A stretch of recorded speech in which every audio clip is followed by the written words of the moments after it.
مسند احمد بن حنبل کی حدیث نمبر ہے 8075۔ حضرت سیدنا ابو ہریرہ رضی اللہ تعالی عنہ بیان فرماتے ہیں، قام رسول اللہ صلی اللہ علیہ وآلہ وسلم یخطب الناس۔ رسول اللہ صلی اللہ علیہ وآلہ وسلم لوگوں کو تعلیم دینے کے لیے، خطبہ دینے کے لیے کھڑے ہوئے، اور آپ نے اللہ تعالیٰ پر ایمان کا، جہاد فی سبیل اللہ کا ذکر کیا کہ یہ افضل الاعمال ہیں، سب سے افضل ترین اعمال اللہ پر ایمان رکھنا، اس کے راستے میں جہاد کرنا۔ ایک شخص کھڑا ہوا، اس نے کھڑے ہو کر سوال کیا کہ یا رسول اللہ صلی اللہ علیہ وسلم، اگر میں خالصتاً اللہ کی رضا کے لیے جہاد کروں، صبر کروں اور اللہ تعالیٰ سے ثواب کا طالب ہوتے ہوئے جہاد کروں، کوئی ریاکاری نہ ہو، کچھ بھی نہ ہو، اخلاص کے ساتھ میں شہید ہو جاؤں، کیا اللہ تعالیٰ میری خطائیں معاف فرما دے گا؟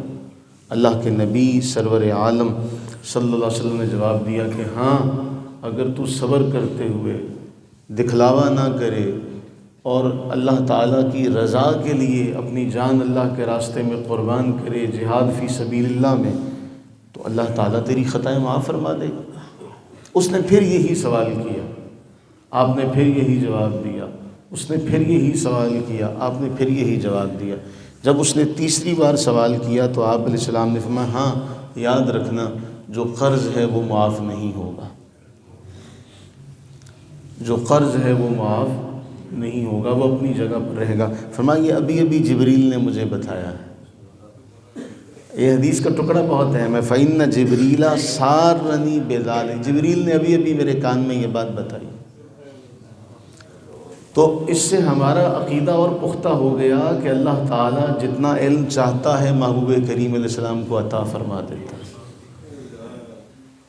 اب اچھا، ایک اور بڑی اہم بات، امام حافظ ابن قیم جوزی رحمہ اللہ، ان کی کتاب ہے بڑی مشہور، کتاب الروح، اس میں انہوں نے امام ابن ابی دنیا کے حوالے سے دو بھائیوں کا، جو دونوں صحابی تھے، ان کا واقعہ نقل کیا۔ حافظ ابن قیم فرماتے ہیں کہ وہ دونوں صحابی بھائی آپس میں ایک دوسرے کے ساتھ بڑی محبت سے رہتے تھے، بڑی محبت سے، اور ان دونوں بھائیوں نے آپس میں طے کر لیا، ہم میں سے جو پہلے اللہ کے پاس جائے گا نا دوسرے کو بتائے گا، جو پہلے اللہ کے پاس چلا گیا وہ وہاں کے احوال، وہاں کے حالات و واقعات دوسرے کو بتائے گا۔ امام ابن ابی دنیا فرماتے ہیں کہ ایک بھائی کا انتقال ہو گیا۔ اب کچھ دنوں کے بعد وہ خواب میں اپنے اس بھائی کو ملے، اور جب خواب میں ملتے ہیں تو دونوں ایک دوسرے سے جو بھی بات چیت ہوتی ہے وہ کرتے ہیں، تو وہ پھر پوچھتے ہیں اپنے بھائی سے بھی، تیرے ساتھ اللہ نے کیا معاملہ کیا؟ تو وہ کہتے ہیں اللہ تعالیٰ نے میرے گناہوں کو معاف فرما دیا، میری خطائیں بخش دی، میرا اکرام کیا۔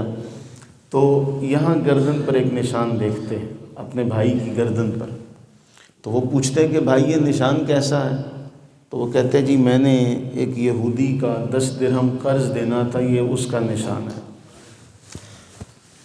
اچھا، میں نے دوسرا سوال کیا اپنے بھائی سے، وہ صحابی کہتے ہیں کہ کیا آپ کو یہاں کی خبر ہے؟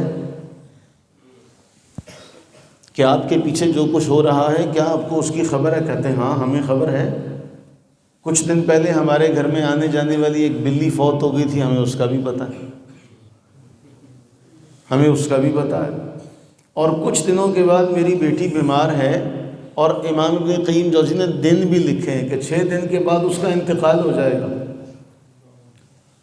اب وہ صحابی اٹھے، دوسرے دن اٹھنے کے بعد اپنے بھائی کے گھر چلے گئے، بھائی کے گھر والوں نے گلہ کیا کہ دیکھ تو نے ہماری خبر گیری نہیں کی، اچھا تیرا بھائی ہے، کیونکہ ہمارے بعض رشتوں کے ساتھ ہوتے ہیں، جب وہ رشتہ چلا گیا تو ہم اپنی ذمہ داریاں ادا نہیں کر پاتے۔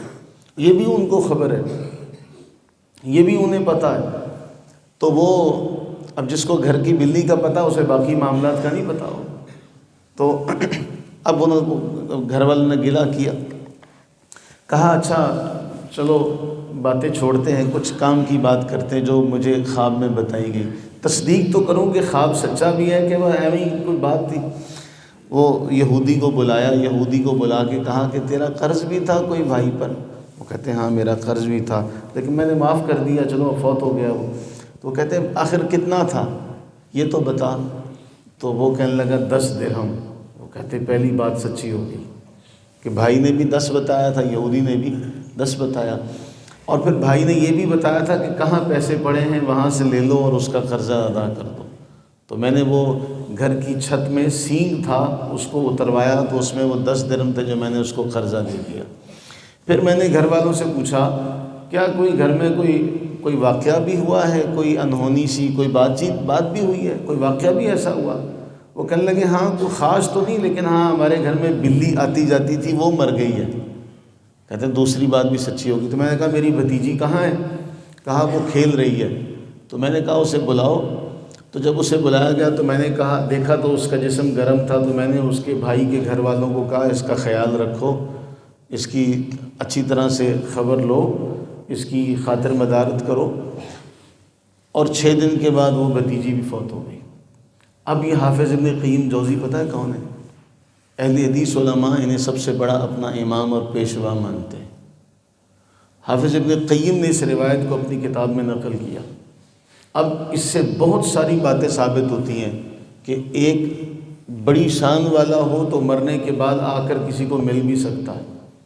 نمبر 2 اسے سارے حالات و واقعات کا علم ہوتا ہے. ہم نے کئی بار یہ حدیث مسند احمد بن حنبل کے حوالے سے ہی پڑھی ہے کہ رسول اللہ صلی اللہ علیہ وآلہ وسلم نے فرمایا کہ تمہارے اعمال تمہارے فوت شدگان کو دکھائے جاتے ہیں، بالخصوص ماں باپ کو دکھائے جاتے ہیں. اگر اچھے ہوتے ہیں یہ نہ کوئی سمجھے کہ جی ماں باپ ہمارے سامنے تو ہمارے اعمال وہ دیکھ رہے ہیں، اب وہ فوت ہو گئے اب ان کو کیا پتہ. نہ نہ نہ، اللہ کے نبی علیہ السلام ان کو وہاں بھی تمہارے ایک ایک عمل کی اطلاع پہنچتی ہے. اگر اچھے اعمال وہ دیکھتے ہیں نا تو وہ خوش ہوتے ہیں. اچھے اعمال دیکھتے ہیں تو خوش ہوتے ہیں، اور اگر برے اعمال دیکھتے ہیں تو پتہ ہے وہ اللہ سے دعا کرتے ہیں اے اللہ اس کو ہدایت پر موت دینا. وہاں بھی وہ یہ دعا کرتے ہیں کہ یا اللہ اس کو بے ہدایتہ نہ مارنا، اس کو ہدایت پر موت دینا. تو ہم یہاں بھی اپنے ماں باپ کو خوشی کا سامان کر سکتے ہیں ان کی اطاعت فرما برداری کر کے، اپنی زندگی اچھی کر کے. اور یہاں سے جب ماں باپ چلے جائیں گے تب بھی ہماری طرف سے جب انہیں اچھی بات پہنچے گی، ٹھنڈک پہنچے گی تو وہاں تو پھر بھی خوشی انہیں ہوگی. یعنی یہ کہنا کہ جی یہاں سے چلا گیا سارے معاملات ختم ہو گئے یہ بالکل جھوٹ ہے. اللہ سے دعا کریں کہ اللہ تعالی ہمارے جتنے بھی فوت شدگان ہیں ہمیں ان کے لیے اچھائی کا سامان بننے کی توفیق عطا فرمائے کہ وہ ہمارے اعمال سے خوش ہوں، وہ ہمارے اعمال سے خوش ہوں، ہمارے اعمال سے انہیں خوشی میسر آئے. اللہ تعالی ہمیں ایسا بننا نصیب فرمائے، اور اللہ تعالی ہمیں اپنی رحمت کا صدقہ محتاجگی سے، فقر و فاقے سے، قرض سے، مرض سے محفوظ و مامون فرمائے. آمین ثم آمین.